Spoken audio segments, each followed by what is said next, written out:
Did you notice I ended the prayer with Father, Son, and Holy Spirit? Yeah, I did. Yeah. I don't do it in Jesus' name. Well, we do that in Jesus' name sometimes, but it's a change. What's prompting that change? My daughter went to a Catholic preschool. Really? Yeah.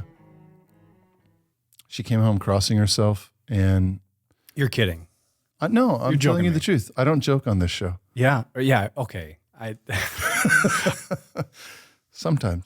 But really, your daughter went to a Catholic preschool? Yeah. When we moved here a year ago, we couldn't find one. So, that had space. And my wife and I both work. So there was one down the street, and we walked in, and they were all like, Christ, Christ, Christ. I was like, aren't you guys Catholic? Yeah. And anyway, it got me, I just thought, wow, what an impact this is having on my daughter. She kept asking, Daddy, can we pray? Can we do family worship? And we'd already been doing family worship at that point, but she was more intentional and persistent about it. And then she would want to pray at meals and at dinner time, and then she would cross herself, and I'd be like, oh no. And then I looked into it, and I was like, oh wow, okay, this isn't like an only Catholic thing. Like, I have the right to do this too. Sure, yeah. So that's interesting, because I went to, part of my education was at a Catholic university. I went to University of St. Thomas in St. Paul, Minnesota. Didn't you teach there for a bit? Well, I still teach there, just part-time. Yeah. Yeah, at St. Thomas. Yeah. And it's like many institutions that have a religious background, it's conflicted. I would say even now, I think it's at the end of a long transition, pretty much away from its Catholic identity into more of just a secular institution with a denominational veneer or religious veneer connected to its history. But anyway, but when I was there, double major, music and philosophy. And so as part of the philosophy degree, I'm hanging out with Catholic seminarians. There's a Roman Catholic seminary on the campus. And for the Catholics, that's not a graduate degree, it's undergraduate. So a lot of my friends in the philosophy program were my age, but entering the beginning stages of entering the priesthood. And so a lot of the same influences that you're describing, whether it be the endings of prayers or a kind of, those guys had a serious approach to their religion, as flawed as it was, fundamentally flawed as it was. But they tend to be very serious. It's interesting because it was happening around the same time that I started to get very interested in the concept of the Trinity. Not that I didn't believe it or anything. Of course, I've always, since being a Christian, when you're introduced to the doctrine of the Trinity, like that's fundamental to our faith. But more so in the fact of, I'll give you a little background on this, but are we neglecting the Trinity? And this was confirmed by me actually when we Protestants, you mean? Yes, Yeah. Thank you. Yeah. When Ian Hamilton came on the show just a month or two back, and he said the same thing. He said we've become Christomonocentric. That was the word? Thank you. Jonathan's in the back nodding his head like, yes, that is what he said. And I thought, wow, coming from Ian Hamilton, that's quite an admission that not all churches, but I would say in the broader Protestant church, we've become so focused on Christ, or I would say Jesus is the better term for it. I think you might understand what I'm getting at here, but we've become so focused on the person of Jesus, especially a certain flavor of Jesus, that the triune God has been acknowledged but neglected, which is, he and I were in agreement on that. So anyway, this is happening at the same time that my daughter is coming home, crossing herself and ending the prayers with Father, Son, and Holy Spirit. And I thought, I think I'd rather end my prayers that way for the sake of my children's understanding of what it is we believe as Christians than always saying, in the name of Jesus, amen. Or just amen. Not that it's wrong, but I want my kids to know that I want them to know the whole of God. I mean, as much as is possible. Mm-hmm. So anyway, that's a nice little introduction to a podcast with Josh Bauder. Sure, yeah. Before we really get going, because this is going to be about you, not my daughter. Sure. Not my daughter's conversion. No, I won't say. No, don't say that. No. I won't even utter those words. We have a gift for you. Okay. Or a couple. Jonathan, I'll get you some things too. Jonathan Cruz, for those listening, is in the background and has come up with Josh for a speech tonight at Reformation Heritage Books, talking about hymn writing and composition. Yep. So Jonathan's been on the podcast twice and has not gotten any gifts. Really? Yeah. So This is a new thing. can I look at it now? Yeah, please. What do we got? Thomas Goodwin's Nightcap Dark Roast Decaf. So that's something Jonathan can enjoy. Are you not a coffee guy? Not really, no. It's okay. I'll drink it. That's fine. That's good. And then what do we have here? Revival, the Work of God, a film by Pew Productions. Now, is this something you had a role in producing? Yeah, I did. But yes, this is an RHB production. What is this? Revival, the Work of God. This is a film on revival. And we went all over the UK and certain places in the United States over the course of almost 2 years filming this. And a lot of interviews with a whole list of men who were on there, including Ian Hamilton, who we just mentioned, and Joel Beakey and Ian Murray, Sinclair Ferguson, kind of the names. These are big names, yeah. And then Jeremy Walker, if you're familiar with him, he is in the UK, big Spurgeon scholar and pastor, and he narrates the entire thing. So we followed him around as he gave us the descriptions of all these different places where revival happened. So is this the kind of thing I can take back to my quietly Southern Baptist church and show on a weeknight? Would they be absolutely. interested I in don't this? know why you wouldn't be able to. Yeah. Because Jeremy is Baptist. That's great. Yeah, good for him. It's not just the Presbyterian film. Yeah. Yeah. So, and then the Gospel Mystery of Sanctification, Walter Marshall. Is this a Puritan? That is a Puritan, and I hope you read it. Great. Are you much of a reader? Thank you. I am, but not of 17th century Puritans. Yeah. So there's no judgment. I'm just curious. no, and it's not aversion on my part as much as it is a long list of things that I want to read, and also prejudices that I give a little bit more. I have more interest in fiction and in the 20th century. That's my default. Well, that's interesting. So we'll get to kind of your whole music background, but so for example, what are you reading these days? Well, not much during the school year. So I teach part-time at St. Thomas, part-time at an evangelical university in St. Paul, University Northwestern, wonderful school. They keep me busy. So I'm teaching, I think, over a full-time load this semester. And so there's hardly any time to do reading outside of just the preps I need to do for class. When I have time, it's either 20th or 21st century novels. I guess the last one I read was Jonathan's recommendation. Do you remember this? Every Sad Thing is Untrue. Is that what it was called? Everything Sad is Untrue. And I can't even remember the author's name now. But yeah. Otherwise, let's see. At the end of the fall, I tried to get into some short stories, just a list of short stories I wanted to bust through. And so was reading Arthur C. Clarke, some science fiction stuff, or Neil Gaiman, he's a British author and fantasy and kind of spans genres. Shirley Jackson, The Lottery, iconic short story. Just getting Stephen King, just getting a variety of those. Yeah. Flannery O'Connor. Yeah.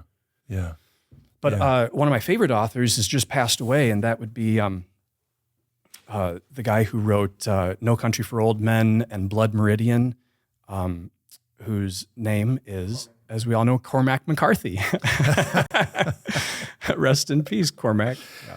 He's one of my favorite, if not my favorite author. Really? I've read almost all of his works. So I haven't read the two new ones, which are sitting on my shelf. This is one of the books that is going to stand in the way of me getting to the book you gave me, but The Passenger, and then I forget the other, Stella Maris or something is the name of the new one. And they released him, and then the next year he got cancer and passed away just a couple months ago, I think. Yeah, tragic. What a American icon. Yeah.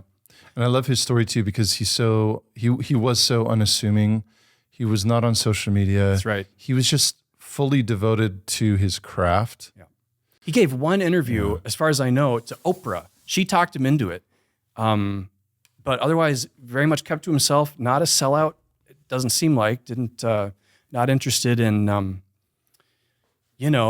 doing interviews to huge audiences or book readings. Just very, as you say, very quiet. And, but I would say No Country for Old Men, one of my favorite works, The Road, phenomenal story of father and son and blessing in this dystopian kind of apocalyptic future.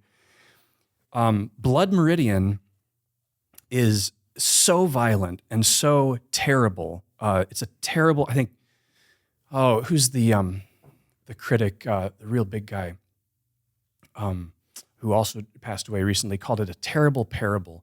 And a story of the Clanton gang. This is a historic gang after the Civil War that just pillages in the Southwest United States and leaves in their wake just bloodshed. But the spiritual guide of that gang, this is Harold Bloom describes this book. Harold Bloom is the critic that just thinks this is the greatest piece of American fiction ever written. And the spiritual leader of this gang in the novel is this figure named Judge Holden, who has this superhuman, dominating, coercive power over nature and over human beings, and probably the most chilling villain that I've run across in fiction. And it's a tough story to read. It's kind of an unredeeming story to read. Nevertheless, it's very real in some ways, and it's a picture at what the world could be without Christ, without the gospel. I think you've described it very well. That's definitely my favorite McCormack novel. And I remember being so impacted by that book that it was hard for me to read anything else for a while. I thought, okay, I can't read anything else except maybe Les Miserables, like that would come close to the impact that book had on me. Les Mis still, to me, trumps it, but that's a French novel, so, Sure. Gets a pass. But in terms of American fiction, actually any fiction I've ever read in my entire life, that was the most impactful. Yeah, I mean, the judge is the living manifestation of Satan. Like you wonder it. I wondered at times, is he just a demon in human form without any constraints put upon him? Or is McCormack just taking the potential that humans have for evil to its extreme? Incredible book. Have you read any Marilynne Robinson? No. Do you know this name? So now that Cormac is gone, it's protect Marilynne Robinson at all costs. She's the last. Well, she's not the last great novelist, but out of the ones that have really impacted me, I think she's probably out of living authors. She's my favorite. She's American. I believe she's Presbyterian. I don't know much about Marilynne Robinson and her personal views, but to the extent that they kind of seep out into her fiction, she is probably best known for her Gilead cycle. And I ran across the novel Gilead because John Piper recommended it. Oh, right. Yes, I have in heard of her. in a post at Desiring God at one point. And phenomenal novel. It's telling the story of a pastor in Iowa, a congregational pastor who is best friends with a Presbyterian pastor and is single all his life and then gets married very late in life, has a child, and he's writing these letters, which comprise the novel. He's writing these letters to his boy, knowing that by the time his son reaches, adulthood, then the father's going to be out of the picture. And so it's very touching and deals very well and very sensitively with issues of race, issues of class, and also has a deep love for history, for nature, for America in a strange way, and deals also with theological issues, especially predestination versus predestination versus free will, I suppose, but also the tension between, am I called irrevocably by God, or am I reprobate irrevocably? And one character in particular throughout the cycle of novels feels that tension and almost is convinced of predestination, but also convinced that he himself is chosen for perdition. And so it's a Have you ever met people with that conviction? I have. You have you? Okay. Mm-hmm. I've read about them. I think William Cooper, the hymn writer, for a period of his life, was convinced that, in fact, I know, according to his writings and others' writings about him, he was convinced that he was not elect. That's a very good. You've handed me a very good segue, because I was going to ask you how reading fiction in particular, and other inspirations, of course, for your compositional work, but it's interesting to know that someone like him was possibly quite influenced in his hymn writing by this tension. An existential tension, not anything light. Would you say that your readings in fiction influence your compositions? Probably. Has Blood Meridian, even without you thinking consciously about it? No, not directly, but to the extent that it's just one more source of media coming into my life and influence the stuff that goes on. Sure, but like evil, a world without Christ, and in the contrast of that, writing into your hymns, sure, the glories of Christ and the beauty of a world that has been offered redemption. Look, what I would say is that I think that reading novels like Blood Meridian or David Foster Wallace or whoever, Thomas Pynchon, who I have tried to read and just can't. But what they do is, I think, broaden my knowledge base in a certain area of art, capital A. If we kind of call fiction writing a type of art. And then I'm a big picture guy, so I love to just draw connections between one field of media to another field, one discipline to another. So what I can do is I can look at Blood Meridian and then I can draw a line to like Penderecki or to Schoenberg and say, okay, here are the different media. In a sense, they're not, it's completely different things, tone versus novel. But there is a kind of connection in worldview that links these two things, depending on what piece you're looking at. And that is satisfying to me, because then I feel like I've understood one corner of one fragment in this 20th century, which we all know the 20th century in terms of art just shatters. There's not one unified Western European stream of worldview. There's no underlying worldview that's held in common in the 20th century. It's shattered, and so I like drawing connections, because that helps me just conceptually glue pieces back together and try to understand this very complex time better. Okay, but I hear what you're saying about the shattering, but isn't it true that throughout at least even the last 200 years, we've had divergent streams of art? And let's just talk about even music. So from the American South versus the Scandinavian countries, which maybe we're familiar with, like Johan Johansson and other, the whole style they have going on up there, which is very cinematic. And then we have music coming out of, well, if we're going to stick to the West, the French influence and on and on. So hasn't there already been these different streams? What's different about the shattering that you're talking about? Yes, of course there have been local accents. There have been local languages, musical languages. On a literal level, there have been different languages in the nation of Europe, in the continent of in the West for a long time. But there has been a worldview that's held that's held those nations or those peoples together in certain ways, not in all ways, because as we know, what European history is the history of warfare. But there is something that's held in common until the beginning of the 20th century or the very end of the 19th century. And something pivotal does change there.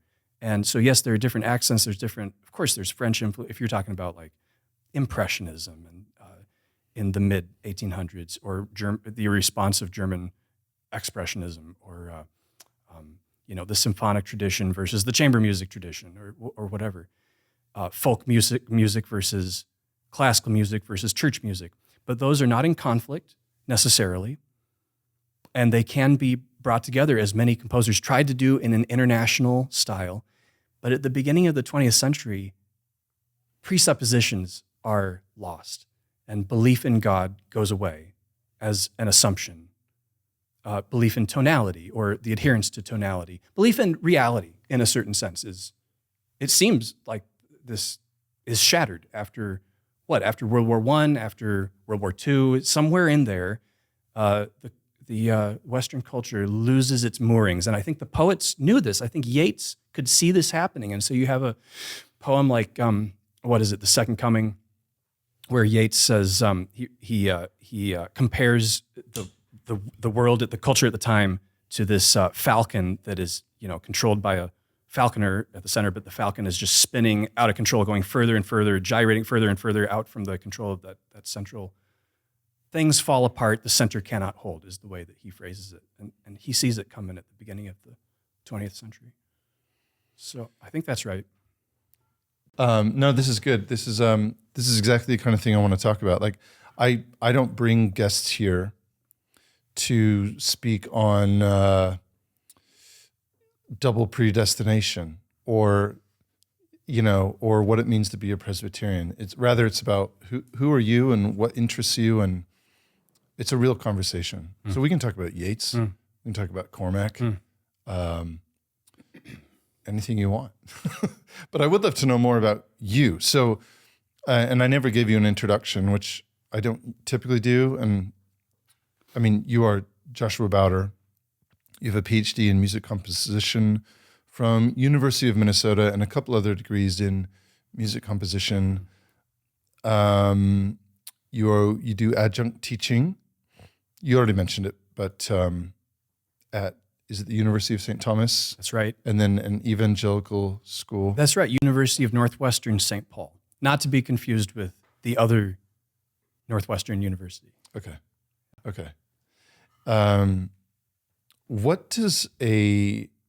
So I did my PhD in New Testament and early Judaism. So where'd you go? University of Durham in North England. Yeah. So what does a PhD in music composition look like? Because I can imagine the output that was required was different, and even what we were doing during those 3 to 8 years, however long it took you, was quite different. So you wrote a dissertation, I assume, right? Sure, we called it a thesis over there, but yeah. Sure. So did I, but it didn't take the form of a typical dissertation like a paper. It was a piece of music. They wanted I was going to say, did you just write this? That's right. A piece. Yeah, and it was actually, what they want is a piece of music that is just large in, both in terms of length. They want something an hour long or something approximate, like an album length piece. They want something that's large in instrumentation and large in scope. And so I graduated, I was working on the dissertation in 2017, which was the 500-year anniversary of the Reformation. And so my theme, and I was nervous initially about proposing this at a place like the University of Minnesota. You just never know what's going to fly. It's like all universities, it's public university, it's on the left, and an arts program within any of those institutions it's just normally radical left. So sorry to interject. Yeah. Why did you choose there versus, say, a more faith-oriented university? I'm not as familiar with what the options would have been for a PhD in music composition at an institution that would be in theological alignment with me. I'm sure they exist. I couldn't even think of a place, to be honest. I could think of probably more in England. Actually. Yeah, well, I was going to say, I mean, the dream would be doing something at King's College or, but on a practical level. It really came down to location. My family is in Minnesota, and my church and my friends, and I applied there. I got a decent fellowship, and it's like, well, this can work out. I just want the PhD. I want to get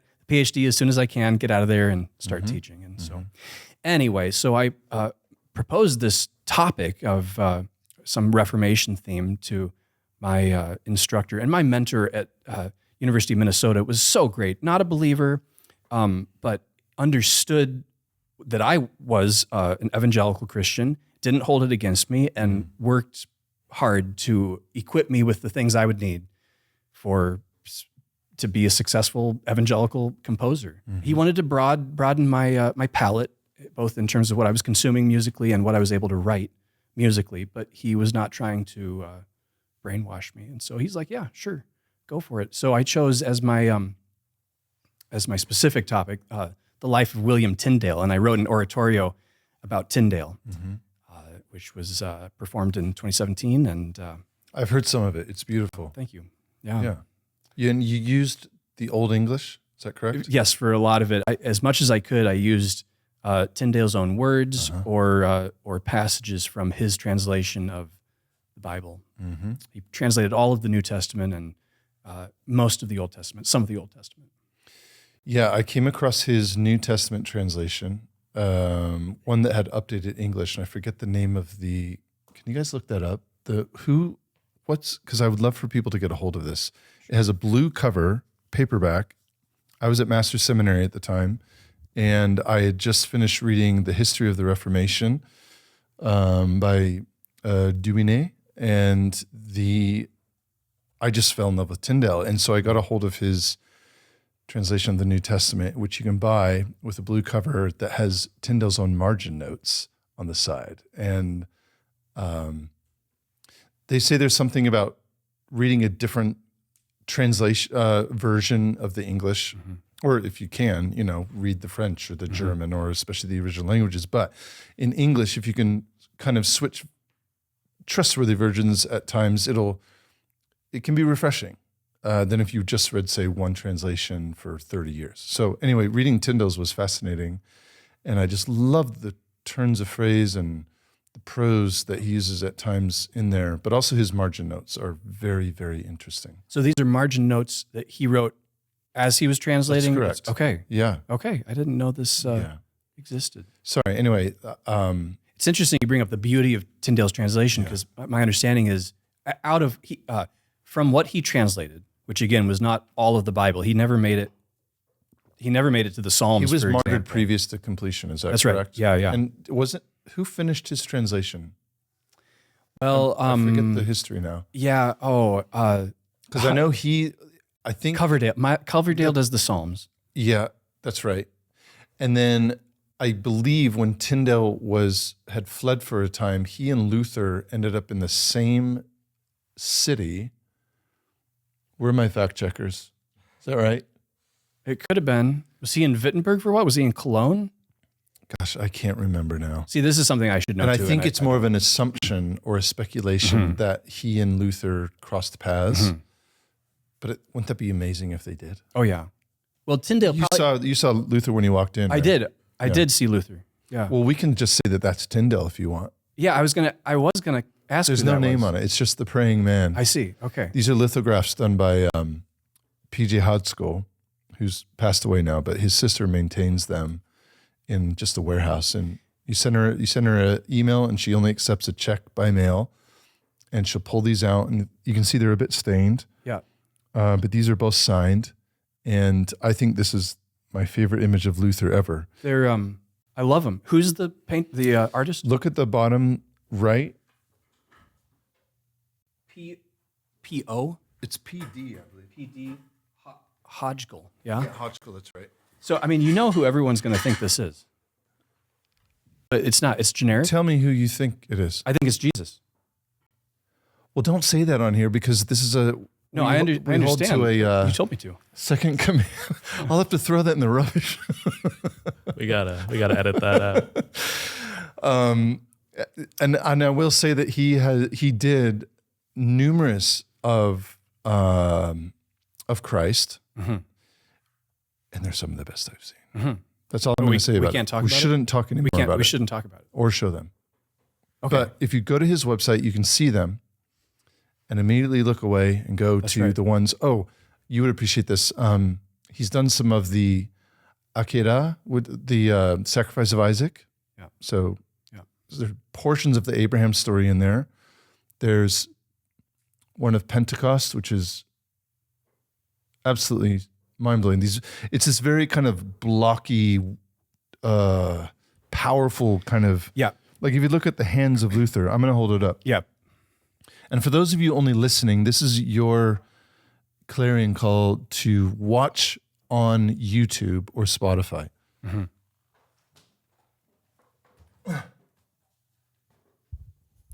So you can see the hands. Mm-hmm. You know, they're wrapped around his Bible, but they're like a workman's hands. It's And the expression on his face, I've never seen a Luther like that. I'm used to kind of the more kind of filled out from drinking so much beer Luther that we see often. Yep. And this is a Luther who is very, very concerned about, well, the tension he faced in his life. Mm-hmm. You know, he was excommunicated. Mm-hmm. He didn't leave the Catholic Church. He was kicked out. Mm-hmm. And so his goal of trying to reform from within, well, it failed ultimately. Mm-hmm. He had to reform from without. That is borderline expressionism. I mean, it's not all the way there, but the sharp contrast, the angle, the contorted fingers that you were pointing out, strong fingers, contorted. Yeah. So is he a believer? This artist, or was he? He has tons of biblical material. He's not alive anymore. Mm-hmm. The website looks like it was made in the 1990s. Okay. Which everything about that is beautiful. Uh-huh. So you have to really go on a journey of discovery to find some of these gems. Do you know of believers that are producing visual art at this level? Thank you for that question. Yeah. That's a great question because I had the same question for you about hymn writing. Mm-hmm. I don't know anyone. You don't know anyone? No one's writing. I do. No one's writing good text. No one's writing good tunes. Oh, tunes. Yeah. I'm just saying that because Jonathan's in the room. I'm just messing with Jonathan. Don't forget who's in the room. That's a great question because who was it you were talking about? Is it Marianne Beecher? Marilyn Robinson? Sorry. Yeah. Thank you. Yeah. Marilyn Robinson.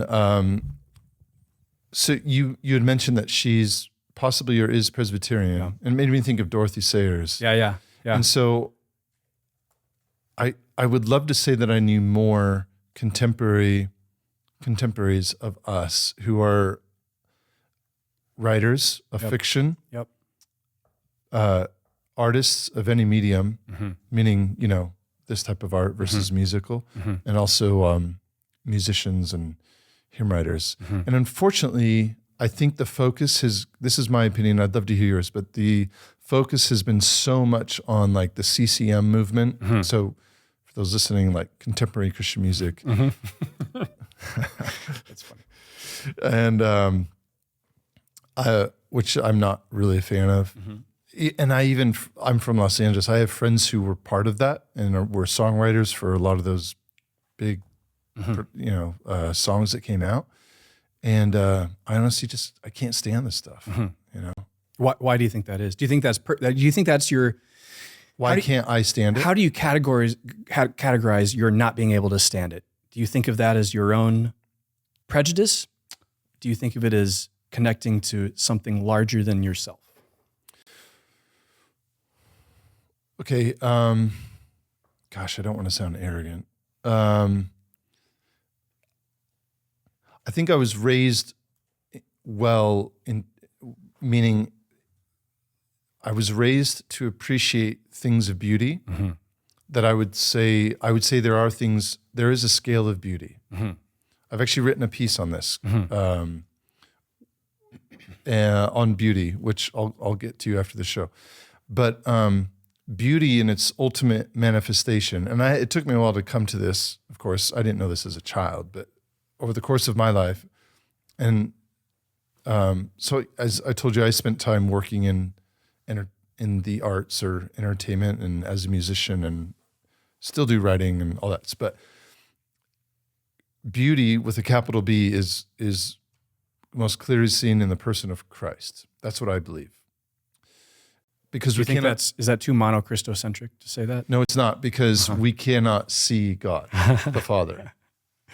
That's Okay. me just acknowledging the reality that... We can't see Christ either, apparently. You mean presently? Oh, we're not allowed to see him? Is that what you're saying? In art? You're going to get me in trouble. It's okay. I'm sorry. Okay, so if that's our standard, if that's the ultimate expression and manifestation of beauty, then we need to judge everything that we create as humans, and especially as human artists or creatives, let's say that, by that standard. Okay, so our art as humans will never achieve that standard of Christ. Let's say Christ-art. No, that's the wrong way, but you know what I mean. I think so. So whether it's music or a painting or whatever it is, but there's still levels. I won't look at my daughter's handwritten or stick figure drawings. Actually, she's quite a good sketch artist, but it's a general example. And then put next to it one of the leaves that we picked up in the Upper Peninsula a few weekends ago. That's all colors of yellow and orange and splotches of red. That's more beautiful. Right. Okay. Right. Well, but what would you say to someone, let's say, someone that is more sentimental, that would say, "Oh no, the daughter's drawing is more beautiful because it's her drawing." But how do you argue against that?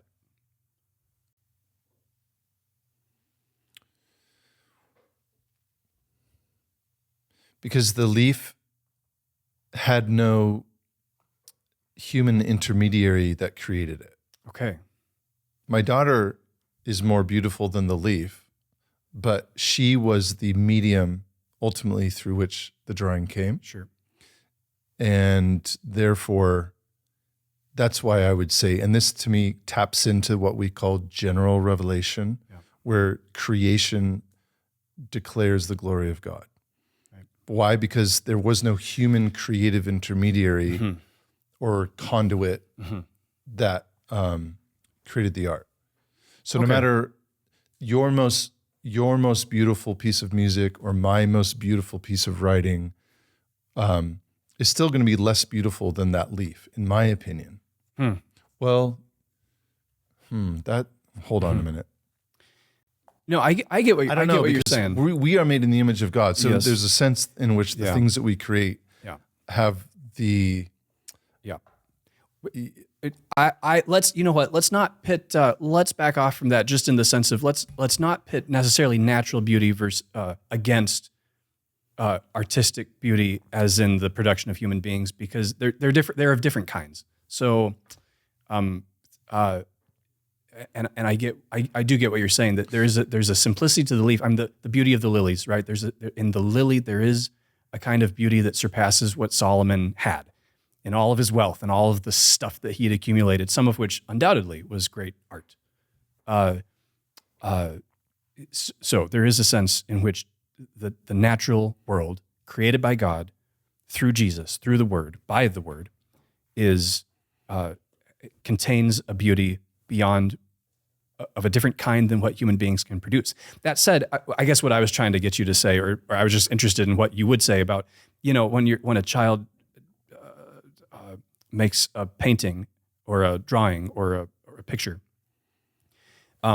is it going to be beautiful? Well, yes and no. I mean, in a kind of sentimental way, like because it's your child, you might think it's the most beautiful thing in the world because of what it represents. Is like, well, this person is mine in a way, and you love this person, and so it's a delight to see them representing the world in any medium. But there's also another side of you that it can be more detached and cold about it, and more and more of a, let's say, make a fair judgment about it and say, well, it's also not very good, but with the hope that, of course, over time she will become maybe a great artist that is that is able to produce something that's beautiful, not just by connotation, but something that is beautiful in itself. A painting that moves us in some way because of the organization of the elements, or because of her skill at the craft, or whatever. So, sure. Is that fair? Yeah, no, that is fair. But let me ask you this question: what makes, or maybe it doesn't, but what makes Bach more beautiful than Beyonce? Well. Not the physical person, the musical output. It's a good question. I'm not trying. Where do you start? They're different people. They have different worldviews. They're complete. You could not find the music. If you sure. have the music, how about but this? Music is as a composer, you have two piles of sheet music before you. On the left is Bach, Mendelssohn, and Chopin. On the right is Beyonce, sure, and sure, Dylan. Okay, all right, okay, and those are okay. Are we talking about Bob Dylan? Yeah, Bob Dylan. Okay, Beyonce and Bob Dylan. I wouldn't have them in the same pile to begin with. They'd be in different piles. But if we're saying, if it's if I only have two piles in the room, I suppose it'll be the classical musicians and the pop musicians. So maybe under those conditions, it'd be. But I was also going to put Jonathan Cruz in that pile. In that pile? Okay. No, I wasn't. But you know what I'm saying? I do. There's. How would you evaluate those if you were just looking at them as a composer? Sure. One thing, I'm not trying to be cute. One thing is that I don't think the pop music pile would exist as sheet music, because it's not meant to be performed by people. It's not meant to be taken home and learned and then recreated for your own entertainment or edification, or for the entertainment and edification of your community. It's meant to be consumed. Those are products. I don't know if I agree with that. Okay, fight back. Because as someone who was trained classically on piano, I'm talking about myself, and then kind of like ditched piano for many years, and then came and started learning guitar in college. And then what was I playing? I was playing Dave Matthews Band, Counting Crows, and Bob Dylan. Did you learn the guitar? You learned from the sheet music? You learned? No, I learned mostly by ear and like chord charts. That's what I'm saying. So what I'm saying is, though, I wasn't a consumer, and neither were my friends. We sang the songs. We participated in their reproduction, as it were, even if it was ad hoc. Right? We weren't just listening to it. But and under what circumstance? Like, who did you perform these things for? Just with your band, just for fun, or with our roommates, or for if you go to any, if you go to a bar, people are doing what? They're not just listening to music, and they're not sitting at a concert. Or even at a concert, what are they doing? They're singing along. They're participating in that music. Are they?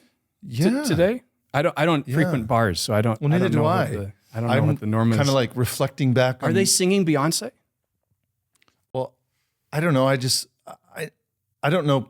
Meaning by direct experience, what's happening right now. But I know that, like, okay, you're in a venue, whatever it is, and a song like "Sweet Caroline" comes on. Everyone starts singing it. Yeah, that's participation. Sure. It is more than mere consumption. Just my point. Yeah. That's good. But if Bach came on, sure, what would most people do? Turn it off. The mood would change. It doesn't belong to them. Yeah. So maybe we're getting at something here that's a bit different than just standards of beauty, but just differences even within people. Again, there's no judgment, but it's, so are we getting close to the distinction between what subjectivity and objectivity? Should we go down that rabbit hole a little bit? Well, I'd love to hear your views on it. Well, people pit these two words against each other. Okay. And normally it's in the context of, like, art is subjective. It's in the eye of the beholder. That's exactly right. Yeah. If it's beautiful to you, it is beautiful. We've heard this a million times. Isn't that kind of and it's just as much, in my experience, among Christians who simply I don't, and I'm not. There's no judgment here. I think it's all that we've known. It's in terms of art. Even conservative Christians, my people are the broadly speaking, my denominational heritage is the Baptists, and among conservative evangelical Baptists, we've been very good at defending and maintaining propositional truth, the truth of the gospel, the inerrancy of the scriptures, the authority of the Word of God. But in terms of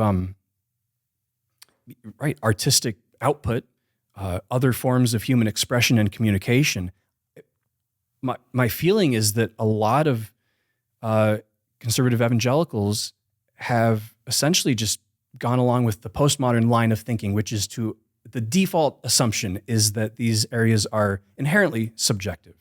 And so, some people like opera and some people like hip hop, and who are we to make a judgment between them? And we go along with the culture in interpreting any kind of judgment between forms of expression. We interpret that not just as inappropriate, but as hostile and as like an attack on a person, which I think all of this is wrong. I think there is a sense in which the experience of art is subjective. I mean, we have real constraints about what we can know about other people. We're locked into these bodies. I can never experience the world through anyone else's set of perceptions. I can't see what you're seeing right now. I can't, we can go through all the senses. I can only ever experience the world through what I have in my own body. So in that sense, when I listen to Bach, what I'm experiencing is subjective. I'm hearing it only through my ears. Maybe I've heard the piece before, in which case I come to that piece with a history, with a personal history. Maybe I've not heard it before, but I have heard other pieces like it. And I have a context in which to put it. Someone else listens to the same piece. They don't have that stuff. It might be, which is, I think, the reason why most people, if the Bach comes on, they switch to some other thing because it doesn't belong to them, and they've maybe never they've never given it a chance. Certainly, there's a sense in which everything, in a way, is subjective. At least all of our sense perception is subjective.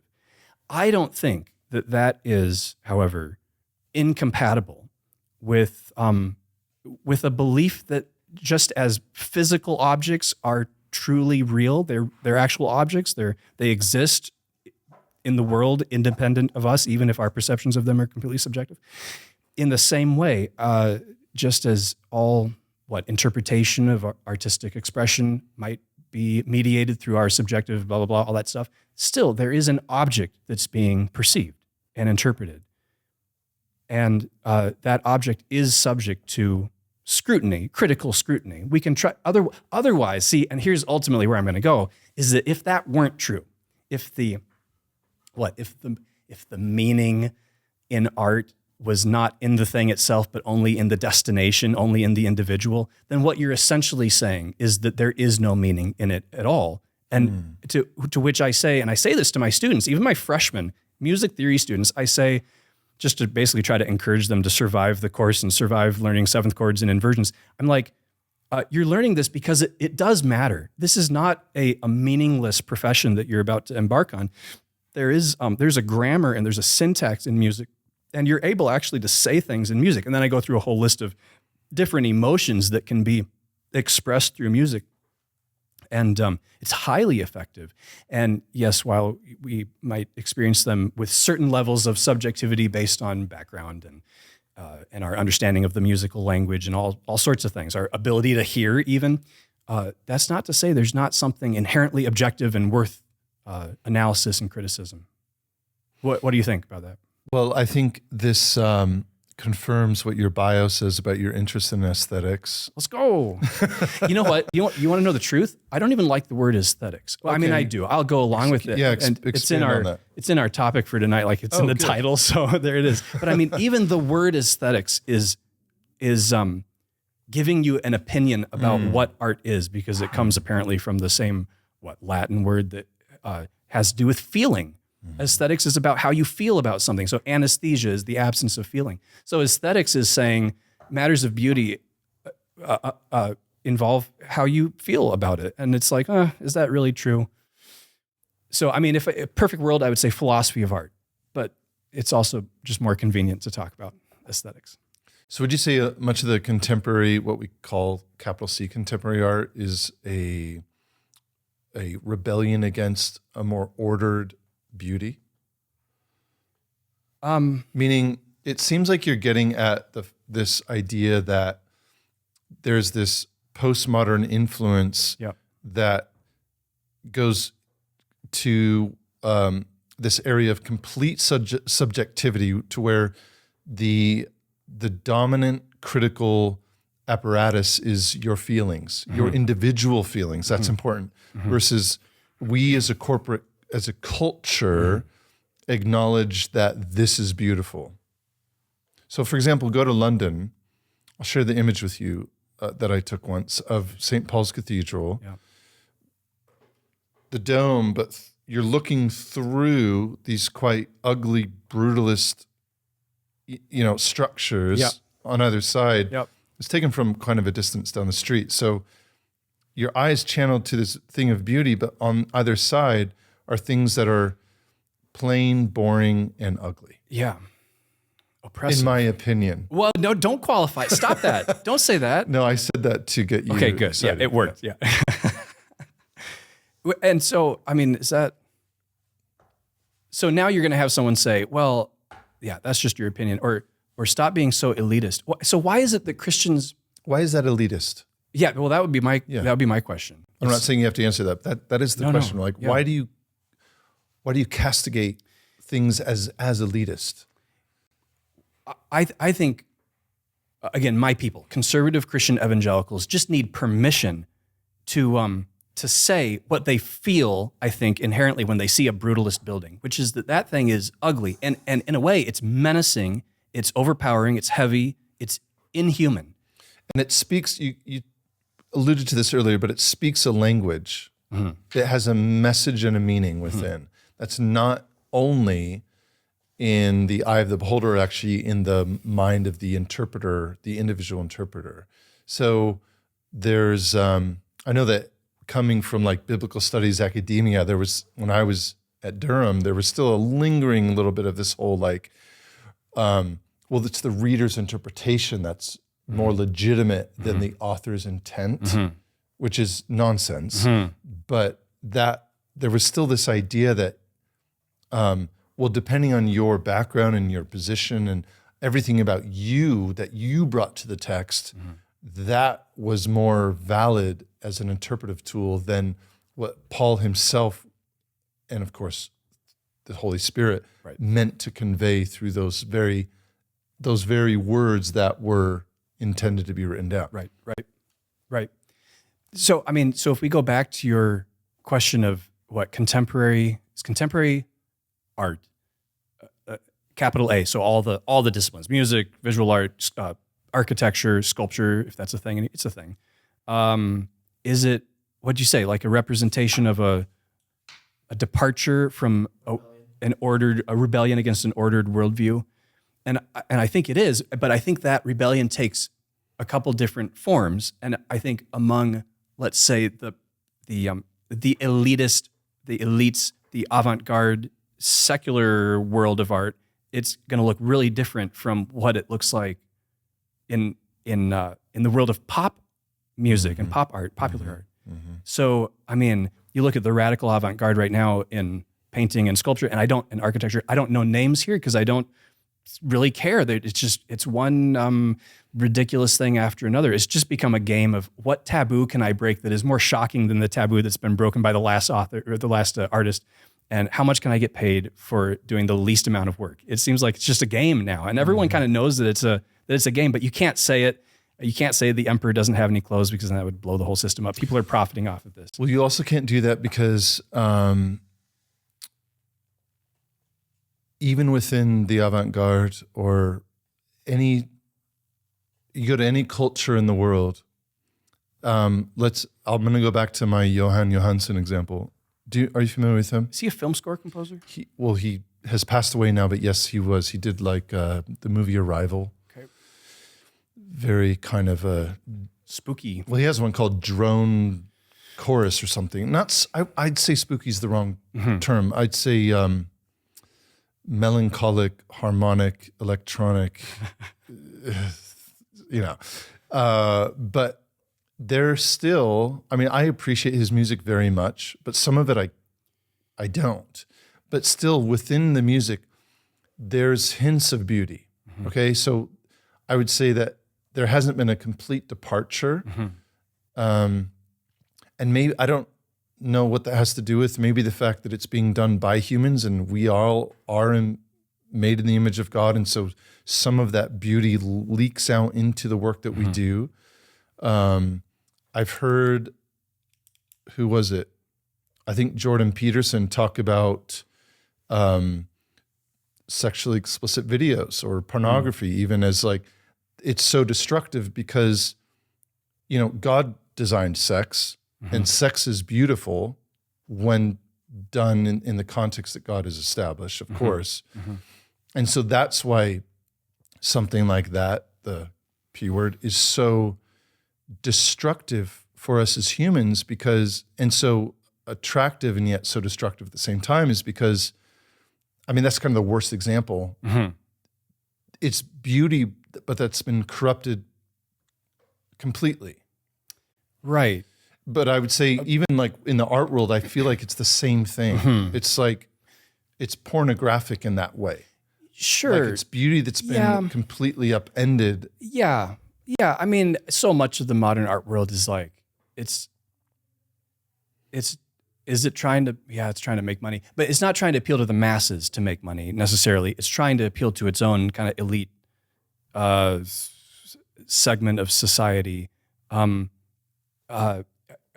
So maybe a subtle distinction here is that, you know, it's something that is more analogous to pornography without, I don't want to draw a one-to-one correlation here, but No, of course not.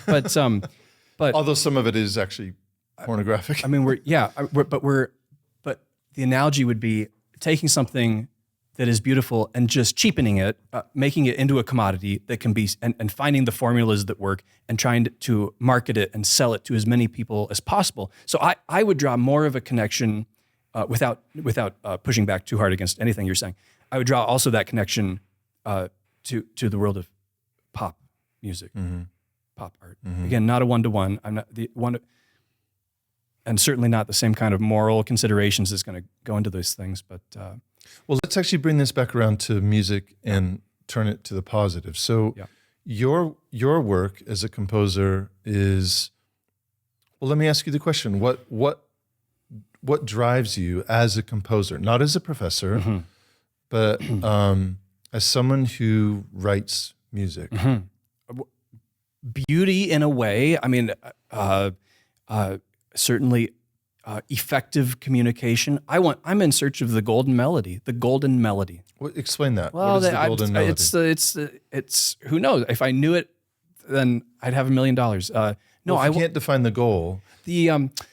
I can give you examples of golden melody. The theme from Gladiator by Hans Zimmer is a golden melody. Nimrod by Elgar, that's a golden melody. Wacht auf by Bach is a golden melody. And they're not just melodies, they're always accompanied by golden harmonies. They go together. Melody and harmony. They're always chasing that amazing theme, that melodic theme. So I guess that motivates me. But along the way, I mean, storytelling in music, that motivates me.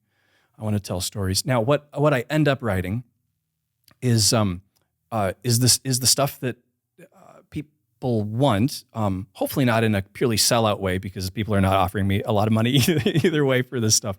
But there is also a sense of I want to write stuff that can be of use to the people that I know, and that's probably most importantly for my community of faith, the broader evangelical community. And so that takes the shape of hymn writing, and that's where collaboration with Jonathan plays a big role these days in what I'm writing. So hold on, you said something really interesting there. Yeah. You said that can be of the most use to people. So there's something to the art that you're creating that's more than mere consumption, but there's a use consideration. Can you expound on that? Well, so Roger Scruton, English philosopher, is probably one of the most important influences on my understanding of utility versus ornamentation. And Scruton will say things like, we need ornamentation in our lives. We need ornament, things that are useless, to remind us that we're human, that we're more than just animal beings, but that we have spirits. And it turns out that the most useful things to us are the things that seem to be useless. And so I guess I'm trying to have it both ways in saying that, yes, what I'm doing is writing music. It's like, what's the use of music? What does it do for us? Well, it doesn't make money. It doesn't pay bills, as I've learned. It doesn't, it doesn't make us stronger. It doesn't make us live longer necessarily. I would kind of disagree with all of that, actually. Well, I mean, I know what you mean, like compared to, say, eating food and drinking water and sleeping. Its primary function is not to help us physically. Isn't that right? The primary point of beauty is not to help us. Would you agree with that? It's not to help us physically. That's what I'm saying. And I don't know. I think there's a much stronger connection that's being acknowledged actually by people outside of the context of faith these days between, let's just call it this focus on well-being. So it's more than just what you do physically, but the things that you think and the... No. Yeah. Well-being's, that's dumb. Yeah. You disagree. Well, isn't that just a buzzword? Isn't that, what do we mean by well-being? Why would God command us to sing psalms, hymns, and spiritual songs? I mean, absolutely, but it's not to make us live longer. It's in our bodies. It's because these, so I guess what I'm saying is these things are of use to us, not in the way that most people think as materialists in the world, most non-believers, but in the most important part of us, which is our souls, our minds, our hearts, our affections. It's food. Now, I'm not saying that my music is food for people's souls, but I'm saying it's part of what we are commanded to. Music is part of what we are commanded to. How does Paul put it? Teaching and admonishing one another in psalms, hymns, spiritual songs. So we have the command there. We have the one another. That's kind of the purpose. We're singing to the Lord, but we're also singing to each other. And as Jonathan was just talking about this earlier, we're also singing to ourselves. Yeah. We're helping ourselves, and we're doing this through the media of, as he says, psalms, as well as hymns, spiritual songs. Just touching on that idea of use once more, I actually think, and we don't have to go into this, but I would just think that music, without music, there's no human. We are designed to be musical, to create music.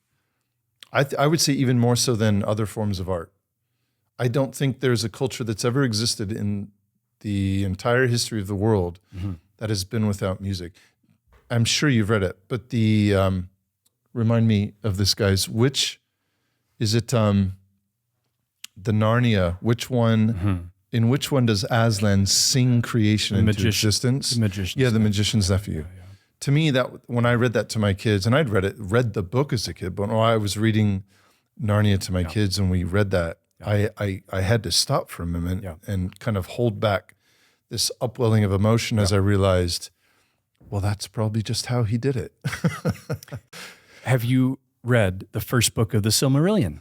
No, by Tolkien. It's the same. It's the creation story of the world, and just like Lewis, he has Iluvatar singing the world into being. Maybe that's what is meant by the spirit hovering over the waters. Who knows? Yeah. Someday maybe we'll be able to grasp it better. I don't know if we'll ever know, but anyway, that's just me trying to say that I think without music, we would die. We would perish. So there must be some physiological connection. I hate to divorce the mind and, let's say, the mind-heart emotions from the purely cellular construction of this human body that we inhabit.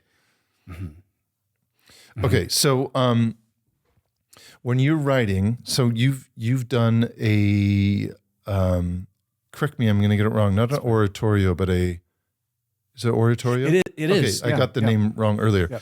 an oratorio on Abraham. That's You've right. done one on Tyndale. That's right. When you're composing, do you draw more of your stuff? I was going to say inspiration, but I mean the stuff. Do you draw it more from Old or New Testament?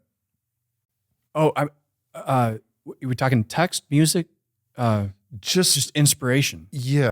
I mean, Abraham, of course, is so Old Testament, unless you're also looking at Romans 4 and you're figuring out the story. Which I did, yeah. Yeah, right. Uh-huh. So you're a storyteller. Yeah. But let me be explicit. Sure. We have more stories in the sense of like the Lord of the Rings kind of epics. Yeah. Whereas in the New Testament, we do have more of kind of a focus on the life of Christ. Sure. So as a storyteller, do you find maybe more inspiration on that level from Old Testament narrative? Yeah, I think this is just borne out historically. More oratorios have been written about Old Testament stories than New Testament ones. I mean, I guess the big exception would be Paulus by Mendelssohn, but that's not as well known as Elijah. So, I mean, there are more stories in the Old Testament. And I think composers show some reasonable caution when setting stories from the New Testament because of the figure of Christ. And I think they have a very reasonable. What do you mean by caution? Well, I don't think composers typically, good composers with good taste are not going to give you. They're going to treat an oratorio involving Jesus as a character very carefully. And Why is that? Well, because it's Jesus. It's probably from the same caution that is exhibited by people that are going to be very hesitant to show images of Christ as well. So like Matthew's Passion. Well, okay, so the Passion form would be an example of telling a very specific story from the Gospels. And Bach does it. Does he do 2 or 3? He does Matthew and John. Does he do Luke? Can't remember. I know it is 2. Okay, yeah. Yeah. And But that's a specific instance. That's not the life of Christ. Right. Uh-huh. It is, right. And it's not an opera. It's not staged. It's not characters acting. Mm-hmm. Now, he does give, as he's telling the story, there's a role for Jesus to be sung. I mean, you have to have someone singing the lines, the things that Jesus says. And I think that's appropriate. And I think most people would agree that that's appropriate. I mean, after all, we're going to read those lines in our Bibles, maybe publicly, maybe out loud. We'll read those lines. There's nothing wrong with reading the lines that Jesus said, and similarly, nothing necessarily wrong. But you just got to be careful putting it to music. Then we get into issues of, is the mood of the music appropriate for the gravity of this story? You just run into all sorts of things. No, interesting. Can we pause on that point for a minute? Sure. Is we can get the text right. Mm-hmm. It could even actually be verbatim Yep. from chosen translation. But this gets back to something I wanted to ask you about, which you said this key word, which is tone. Yeah. Which tone also communicates, right? Oh, no kidding. Again, this is something people don't think about, or do they? I don't know. It's Well, explain it. Well, first tell us what is tone? Well, are we talking music, or are we just talking about the feel of a piece? As a musician. So tone then has different connotations? I mean, tone, style, affect, these are all words that are trying to describe the total effect or affect of a piece of music. And because every piece of music is going to make you feel a certain way. And this is where it gets back to that subjective versus objective, because people will say, well, subjectively, it makes me feel like this, but it could be different for someone else. And yes, I mean, it could, because maybe they have maybe they're interpreting it wrong, or maybe they're not speaking the same musical language. Although we do know that music might not be the universal language, but it's not constrained in the same way that spoken and written languages are. Mm-hmm. So tone, style, affect, effect, you can look up. Okay, so music depicts emotions. Music represents human emotions. Emotions, there's not one thing that is called emotion. The emotional range of human beings is a huge spectrum encompassing many different types of emotion, and music can convey most of them. And so if you have music that is, so imagine a church service where there's only one musician and the only thing they know how to play is ragtime piano. That's the only style that they know how to play in. And so you might sing the doxology, or you might sing For All the Saints by Vaughan Williams. But if it's in ragtime piano style, can you kind of imagine how that would just kind of change the experience of that song? And it would not feel right. And I think it's okay to say that it wouldn't feel right. There'd be something about the tone of that musical setting, that musical execution, that militates against the setting, the meaning of the words, and there would be something wrong with that. And that's not to say that ragtime piano is like morally wrong, because this is what people will say. They'll say, well, so are you saying that ragtime is evil? Is that a sin? It's like, no. I mean, it has its role. It has it was created to fill a certain aesthetic function. It was created for certain settings. It's probably fine within those settings. If you have a Western movie playing and there's a saloon, what kind of music are you going to have? Probably ragtime piano. But this idea that you can just transfer one style or one tone or one mood from setting to setting is wrong. You can't do that. You can't, and this is true across, it's not just music, it's dress. You know, if you are invited to the State of the Union address and you choose to go, then you're going to probably dress nicely, like in a tux or in a suit probably. Or if you're at a wedding and you're the one getting married, you're going to dress in a certain way. But if you're mowing the lawn, or if you're doing something, if you're at a barbecue, you're going to dress differently. And like, that's good. That's normal. That's just, that's human beings understanding differences in context and being able to act just normally and wisely and use good common sense. And I think it's the same thing with music. If you pair a serious text with an unserious, trivial, jangly tune, then, and the thing is that it's always going to be the trivial thing that overpowers the serious thing. You can never make trivial music more serious by increasing the seriousness of the text. We'll talk about this tonight probably. I'll probably show, I Stand Amazed in the Garden. Do you know that hymn, How Marvelous, How Wonderful? Where like one of the verses is like, it's a serious text. It's for me, it was in the garden. He prayed, not my will, but thine. He had no thought for his own griefs, but sweat drops of blood for mine. I mean, that is as serious as it gets. And the music is depending on how you play it. And I think it is possible to slow down that song, to play it in a respectful way. But the way that I've heard it done many times from people that I love and that trust the Lord, but maybe have succumbed to what they're used to, I guess. What I've heard is a very jangly approach to the rhythm of that song and the tempo of that song, and it creates a mood that is the exact opposite of what you would want to accompany that text. So that makes me wonder, well, I want to ask you this question is, I'm sure you're familiar with the emphasis that has been put in the past on the types of instruments that are being used in a church service. But I would suspect that you would say, well, it's not actually that important. What matters is this thing we call tone. That's right. So how they're played. Yeah. And not just how the instruments are played. That's right. But how what the tone is of the music that they are playing or interpreting. Exactly. People want to know, are you against percussion in worship? You're like, it doesn't matter. No. What matters is the emotions that are, how do we say it? Encouraged. Like the music is encouraging or facilitating a certain emotional phenomenon. They're catalyzing our human emotions. And as much as we don't maybe want to admit it in our postmodern thinking, but a singular piece of music will influence a large group of people similarly. Right.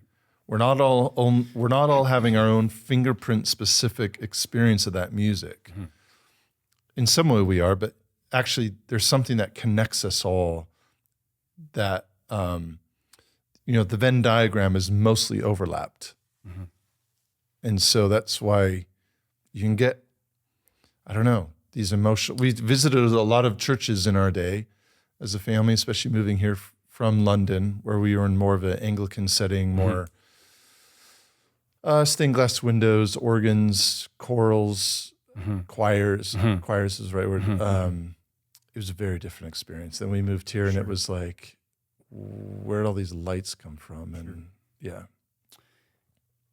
Yeah, I agree. It's not. It is not a simple matter of what instruments are involved. It really is what language is being presented. And what I wonder is, and I say this sincerely with charity, because the people I know that I want to help, and this is not necessarily my local church, which I adore. I'm so grateful for my local church. I'm a worship director at a church. This is northwest of the Twin Cities in Monticello, Minnesota, where a very sturdy, practical, sensible, salt of the earth, blue collar mostly, just wonderful people who love the Lord and are so willing to be led.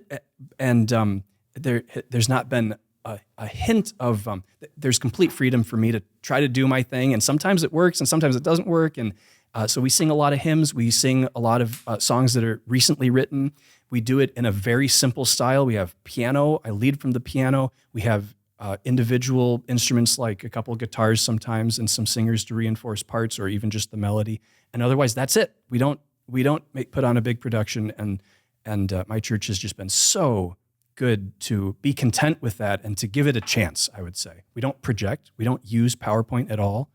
We have sheet music for everything. In this, for me, it's a couple things. It's one thing is reminding people that we can exist without digital technology. Mm. And another thing is maybe a slow effort to see if pedagogically we can start to reteach the ability to read notation, which has just been lost.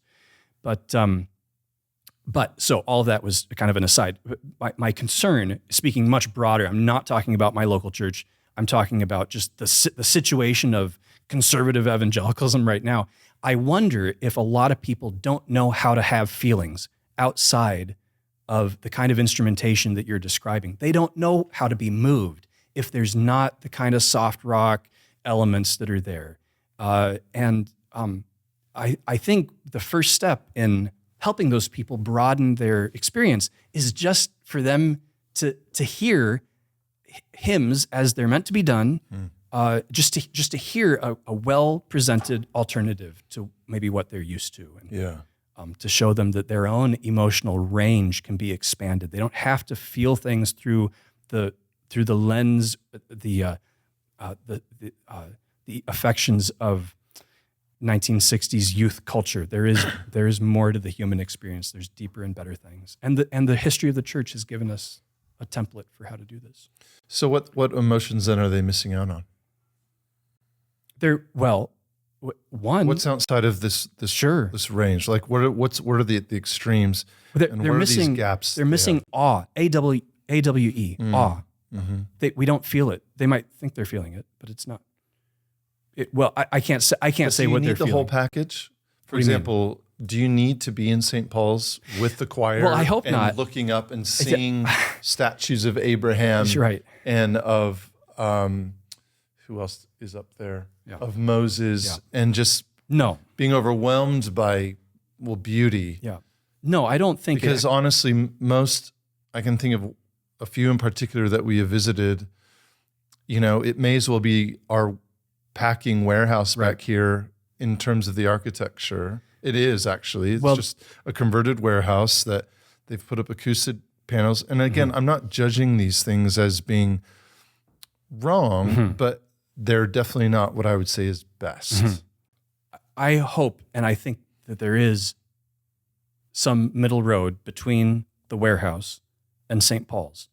St. Paul's is unachievable for my congregation on a practical level for all sorts of reasons. But the warehouse is also not an option. And it is tragic that churches will settle for warehouses and they will even design bigger warehouses and choose the warehouse. So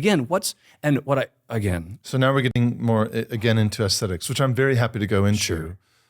But again, we've visited churches, and I'm sure you have as well, where it kind of looks like a church inside, especially when in the auditorium, even if it looks like an office building from the outside. You're inside there, there's the pews, there's the pulpit, there's the this, there's the that. But there's not the this or that. There's just cinder block walls painted over, and it's very intentional that we don't have any images of anything. Mm-hmm. We don't have anything that except for. But we watch The Chosen at night. Well, I'm just we pointing. don't. No, I know, but I'm just pointing. Maybe this hypothetical church goes home and watches The Chosen while also saying we shouldn't have images. But we don't have beautiful churches anymore, and we're not building them. But yeah, no kidding. But here's what I'm saying is maybe though, because for a long time, this was my theme is like our theology, our worldview, our feelings for God are mismatched. There's a mismatch between what we feel and our church architecture or our church music or our church art or whatever. And now what I think, I'm speaking broadly here, what I think is it's much more likely that our church architecture and music is the perfect fit for our affections, for our worldview, that we're so totally committed to a kind of sentimental consumerism. We don't know anything else. And so it makes perfect sense to design a building as a conference center with an office wing. How would you respond to the pushback that, well, it takes so much effort to raise money, and that would be a waste of money? Well, it would... To pay artisans and craftspeople instead of just putting up a basic cinder block structure. Sure. If we were in totalitarian Russia and had to survive underground or something, that's one thing. I get that you're not going to be in a space that is, let's say, beautiful, a beautiful space. But we're the richest nation in the world still. And we are, I guess I'm just speaking for myself, even as an adjunct professor, we are among the richest people to have ever lived, mortgage notwithstanding. And we have the means. We have the means to build amazing houses, although the houses too are increasingly ugly, wastelands of siding and details that don't match, but they are expensive. So I think the money can be raised. This is a genuine problem though.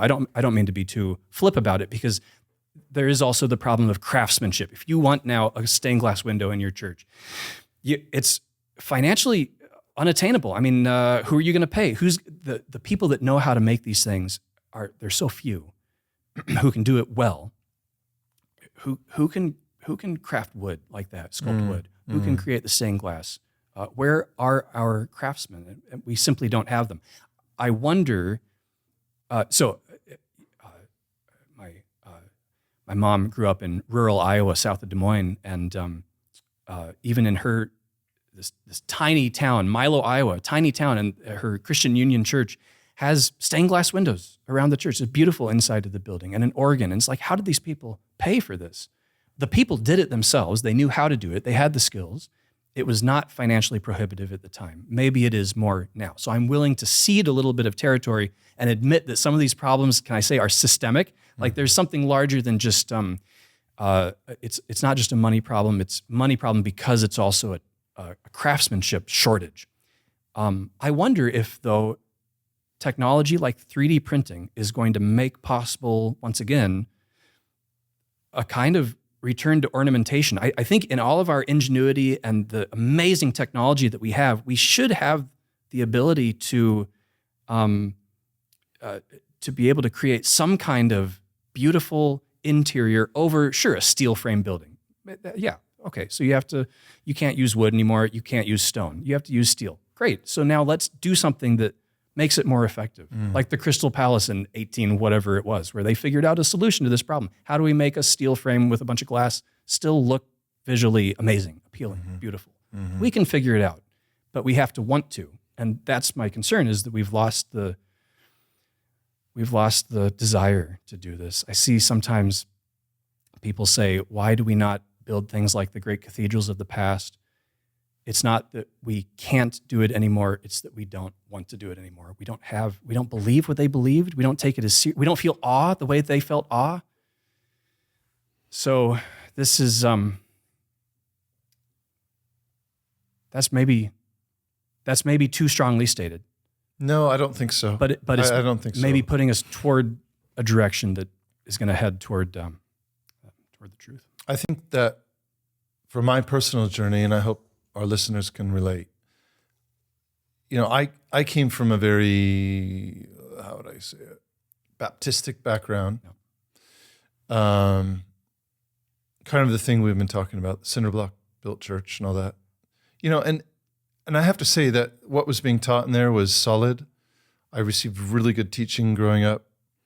I felt at some point a call to the ministry, went to seminary. But it was when we moved to England and I ended up choosing Durham because Cranfield went there and Lightfoot, or not went there, Cranfield taught there and actually ministered to the prisoners. He was like this elite Bible scholar who would go meet prisoners as they were getting released from the jail that's still there in Durham, go and have tea with them and preach the gospel to them. Lightfoot. Gordon? Who else? My supervisor, John Barclay. Was Dodd there? Anyway, these. I just wanted to go somewhere that had a legacy and sit in that, But it was so Abbey House, which is where the Department of Theology is just an old Georgian townhome with many, many layers.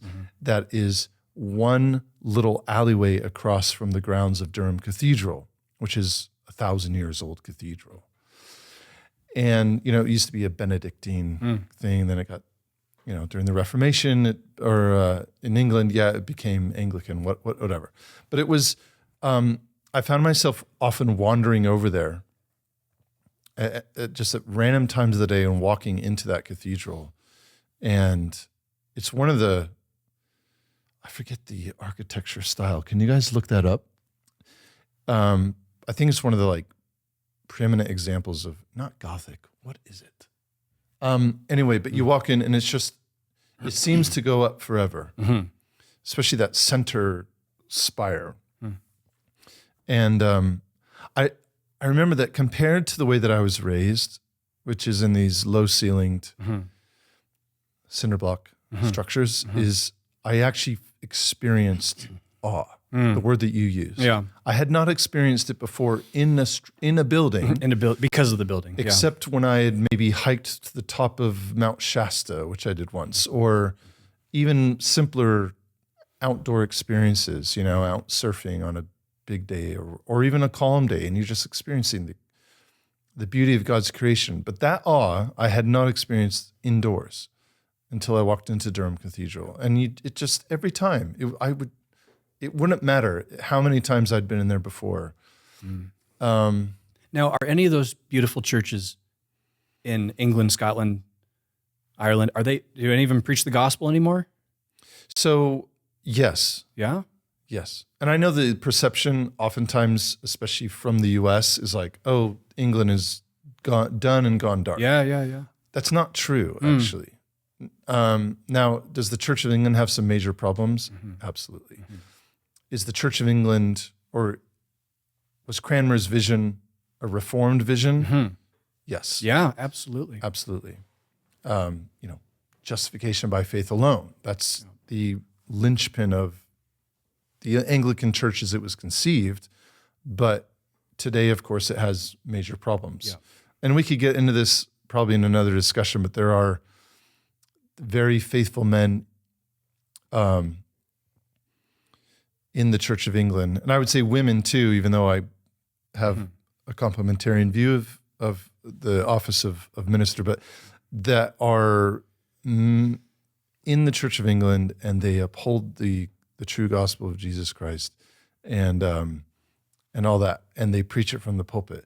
But what's interesting, a place like Durham, for example, is they will rotate who preaches. So one Sunday you would get green check mark, and the next Sunday you'd get I'm not quite sure what was being said up there. Or going to St. Paul's, which when we lived in London, we'd visit there at times. And there were moments when we were maybe we should have gone somewhere else this Sunday. Sure.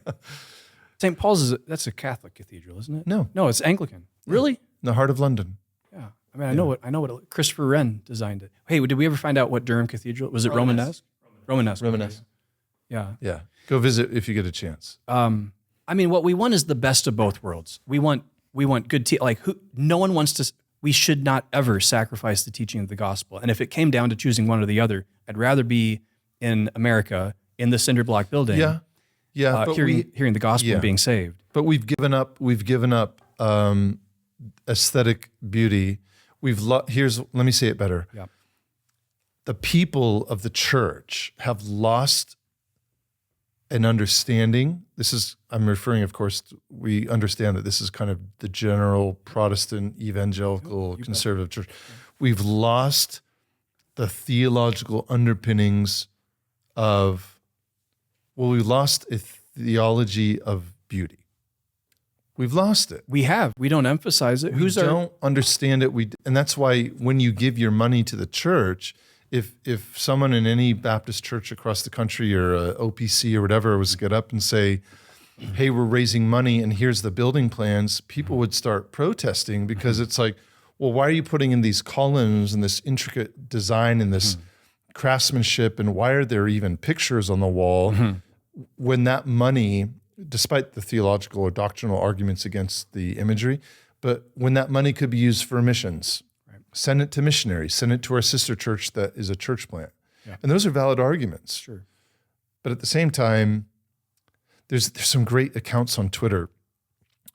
I forget the name of it. There's one that's like Culture Critic or something, but it's always two images side by side. One of like a statue where it's sheer linen that you can see through it to see the features of the skin. That's right. And the other one is like some contemporary massive garbage. Yeah. That is considered art, Yeah. or a modern day building compared to like an ancient cathedral. There's another one. There's also in the news lately, they've been showing how, especially in England, Muslim congregations are buying up old parish Anglican churches and converting them. And they're very proud of the fact that they are converting them into mosques. Yeah. So isn't it ironic that the Muslims are acknowledging the beauty? They could have chosen a different building. Yeah. They're choosing these churches to convert to mosques. Yeah, sure. And it is, by the way, it's the parish church. Maybe that's this happy medium between cathedral and cinder block. Maybe it's a return to genuinely local churches. And I think part of what we've sacrificed in architecture is a change in view about what the local church is, and we've turned it into these huge auditoriums that are trying to bring in people from multiple cities. They commute into the church like they do to their jobs, pack as many people in as you can. And so, of course, you design that as an auditorium. Even in the architecture, the position of the word and the position of the people has, over the last, 100 years, gone like this, where we now have balconies looking down at the word versus a pulpit that's raised.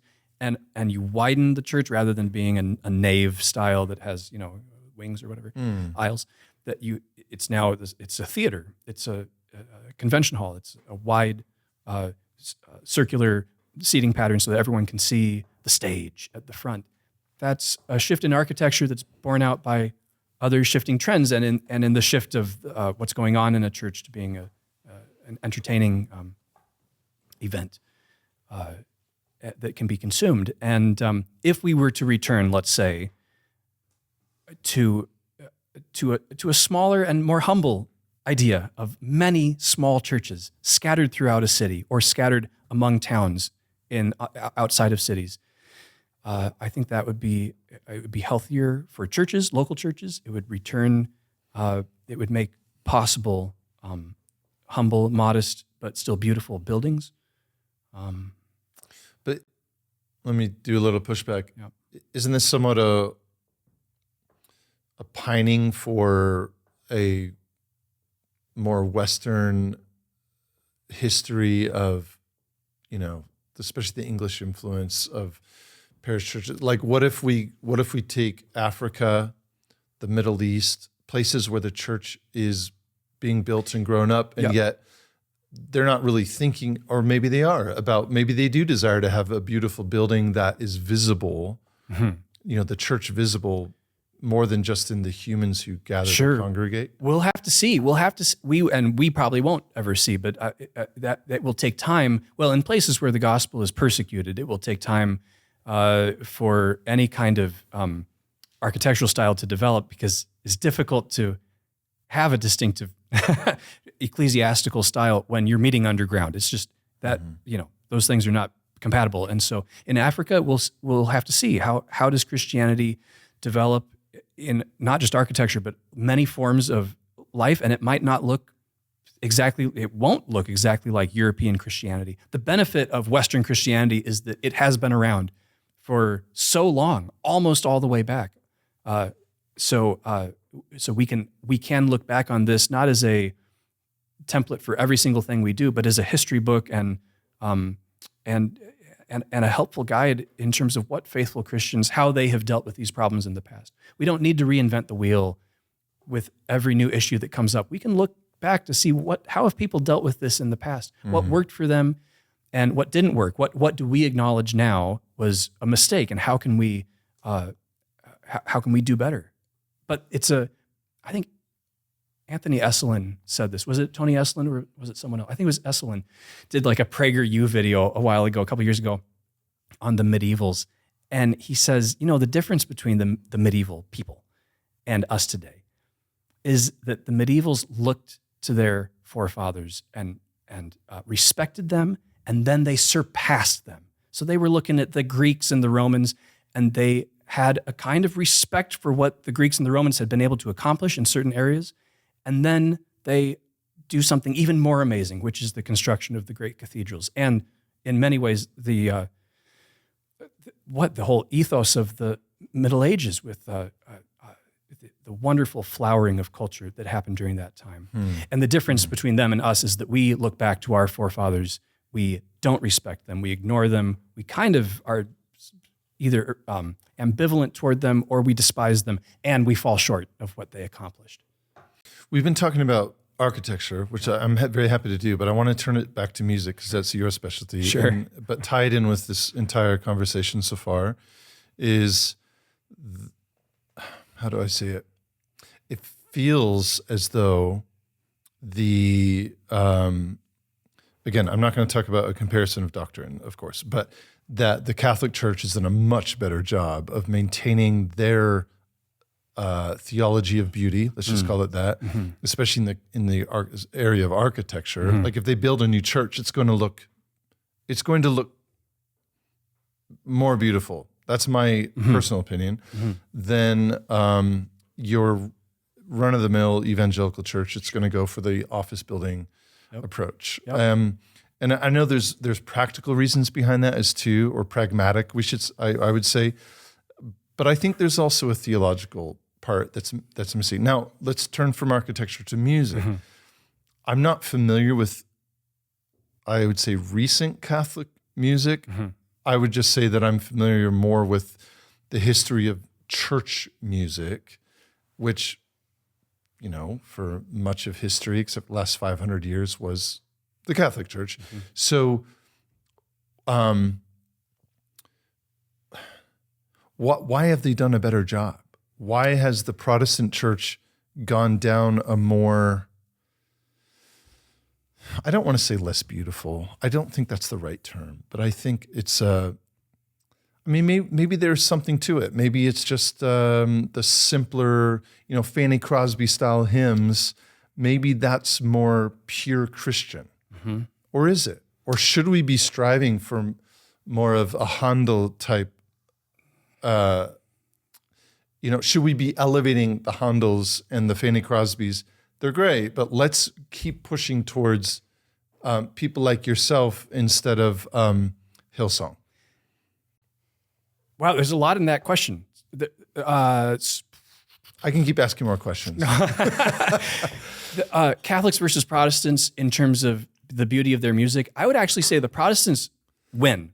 I mean, maybe there was a lot to be corrected as we know, in Catholic worship around the time of the Reformation. Yeah. Some of it maybe was not beauty related, but a lot of it was just biblical worship related. And the music, while being very beautiful, was also like incomprehensible to many people, both in terms of the words that were being sung and the tunes themselves. The polyphony had just kind of spiraled out of control. Really? And in those resonant spaces, it would be so jarbled as to be almost incomprehensible. So that shows my ignorance. So I guess a better way of saying it is like the Reformation. Would this be a better way of saying it? Is that the Reformation inherited not only the buildings, because especially in England, right? It was like, well, that was a Catholic church, and now it's Anglican.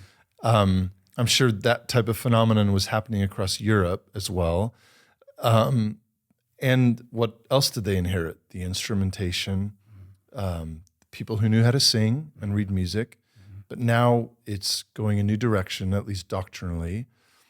So we do have beautiful music that comes out of that. But then we just have this kind of falling off. Yes, and so I would locate the beginning of the falling off, I guess, with kind of the end of the 19th century, and I think that it affects both Catholics and Protestants. I do think the Catholics, the stereotype is that the Catholics still do everything beautiful and they have beautiful music, and they do. I mean, they do. But after Vatican II, Catholic worship has gotten just as, depending on the parish, depending on the leadership and the priest and the bishop, it's gotten just as squirrely as the evangelical stuff, and they just do ridiculous things as well, depending on how influenced they are by youth culture, pop culture. I've heard about pizza masses. Have you? Yeah. Yeah. Like pizza communion. Sure, right. I've heard of that too, and like Doritos and, But isn't it sad, though, that the pervasive thinking of the age influenced the church versus the other way around? So this turn that happens around the 19th century that you talk about. Right.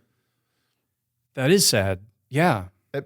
And I guess the follow-on question of that is, how do we turn that around? How do people like you, how do we find more Josh Bowders to turn this ship around?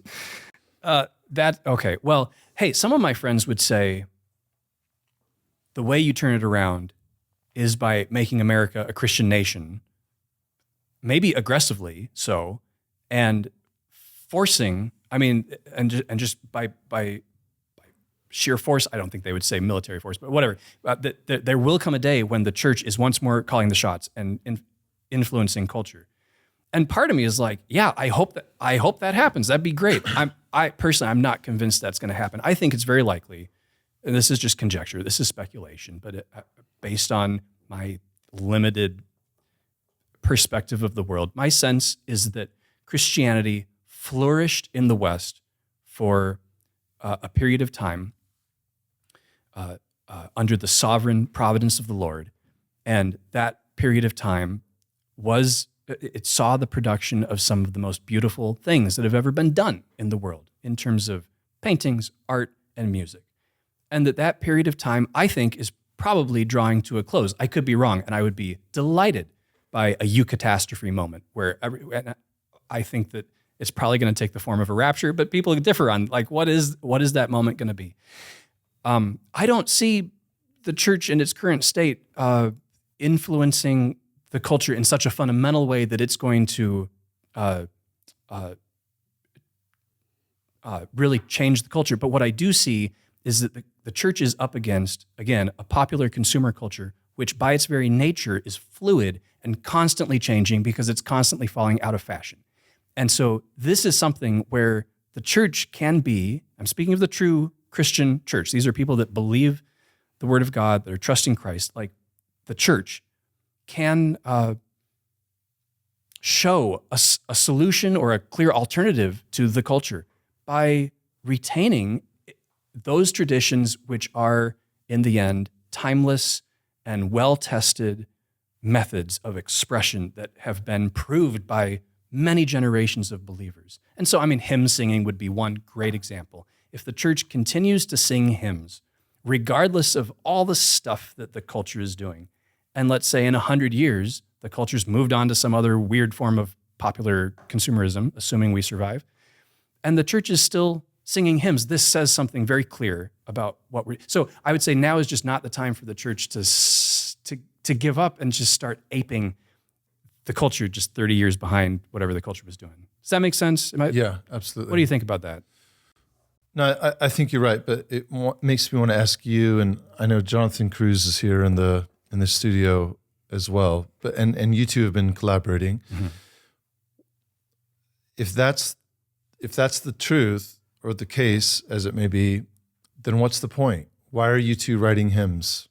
If it's only going to really be heard, be sung, and influence or impact a very small number of people. Well, it's our people, I would say, and I don't mean to drag you into what I was just saying, Jonathan, but He's probably not as pessimistic. no. And look, I'm not pessimistic. I'm More pessimistic? but we're doing it for our people, for the people, the Christians that we minister to, and that could be our local congregations. I actually don't do a lot of my stuff at my congregation because I'm very self-conscious about it. I'm worship director. I'm very hesitant to introduce a song by Josh Bauder. I've done it like twice, and it went okay, but it's like, it doesn't need to be every didn't week. Clap afterwards. No, they didn't clap afterwards. So, and I feel like if I do more, I'll probably do it under a pseudonym. I'll probably have some other guy's name, just make up a guy's name and put it at the bottom, probably Haddon Landon or something like that. I think we do it for our people, and it could be our local congregations, or it could be broader congregations, the larger evangelical church. And we do it for the Lord. Yeah, first and foremost, right? His command is to sing a new song. I mean, Here, step up to the mic. Yo. We won't see you, but that's we'll the hear you. command in Scripture: sing a new song. And I don't think that. I think that 4 times in the Psalms we're told to sing a new song. I don't think we should just write that off as saying, well, that doesn't mean I actually am supposed to compose new lyrics. That's just a phrase they used as a way to respond to God's. Sing it daily, right? Yeah. No, I think that people who, kind of to get back to what Tavis said earlier about like you need music, and Josh, you were saying that too. It's because the heart that meditates on God will be moved and will need an outlet for that reflection and that meditation, and human language isn't good enough. So music is sort of a supernatural language breaking into our world that we can hold on to and use. And so it doesn't say sing a new song so that you make a lot of money in doing it, so that the church is reformed, so that, music has a lot of functions, and hopefully the church is edified and reformed and all these things, but sing a new song to the Lord. Right? So, and you brought up music, Jonathan, but it is the coordination of music and lyrics, music and text. Together. And that's what a song is. Yeah. So we should wrap this up because I know you guys have a talk tonight and you probably need to get dinner. Yeah. I'm really, really enjoying this though. I love the banter, the back and forth, and the pushback, which is all done in, good fun. And also I'm just genuinely interested. So let me wrap things up here with just one more question about kind of what's on the horizon for you and what kind of things you're working on. I know you and Jonathan Cruz have, is it Hymns of Devotion? Is that the name of it? Well, Jonathan does have a collection of hymns called Hymns of Devotion. That's Jonathan's. What have you two been working on together? And then also, what are you working on and going your forward? website is called Hymns of Devotion, too. So, that is relevant. Yeah, hymnsofdevotion.com is Jonathan's website. Shout out to Jonathan where Cruz. you can find scans of the stuff we've done, as well as scans of texts that Jonathan has written that have been set by other composers. Next on the horizon for me, in the academic life, it's just cycles of despair that go from August till May. And so I need to get through the current cycle of despair. And I think of interest to this audience would be what we were commissioned from Dan to do. Yeah, okay. So one of our recent hymns was commissioned by First Presbyterian Columbia, South Carolina. This is the church where Derek Thomas ministers. Pastor Thomas is approaching retirement. I think that's planned now for next year. Is that right? Yeah, end of this year. The end of this year, okay. And so to honor him, the music director, Dan Cole, down at, it is First Pres Columbia, right? Yeah. I think he's commissioning a whole slew of composers and lyricists, or maybe just composers, except for you, just composers, to set new tunes to existing texts. And when he asked me to do that, I asked if Jonathan could write the lyrics, and turns out that Pastor Thomas has a special love for The Pilgrim's Progress by John Bunyan, and so Jonathan wrote a hymn text that relates to, in every verse, relates in some way to Pilgrim's Progress. Oh, wow. So we set it to a kind of quasi-folk sounding hymn. And You're going to play that tonight? we will, in some form, we'll play it tonight. Yeah. Okay. Yeah.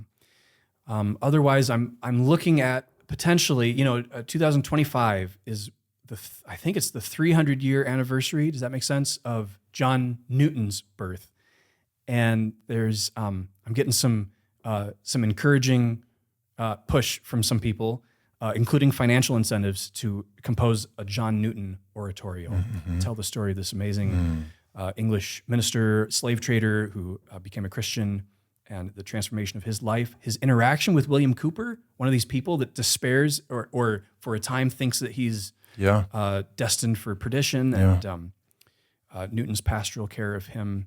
So, I don't know. I haven't started really. I am still just thinking about how I would do it and how it could go horribly wrong also. So that will be maybe the next year. The conundrum of every artist. It's going to be terrible. How to start. Start it. How to start. Yeah. It's been really good having you on here. Thank you, Tavis. I hope that you're able to come back at some point. We can just follow up with the things you're writing, and we'll try and get a piano in studio next time so we can record it. We are going to have a live stream of what you and Jonathan are doing tonight. So for those listening, make sure and check that out. We'll try and put the links on at some point. But thanks, man. I'm really glad that you made the effort to be here. Thank and you, sir. Glad you're here. Enjoy. Good to talk to you. Yeah. All right. Thanks, buddy. Yeah. Thanks, everyone.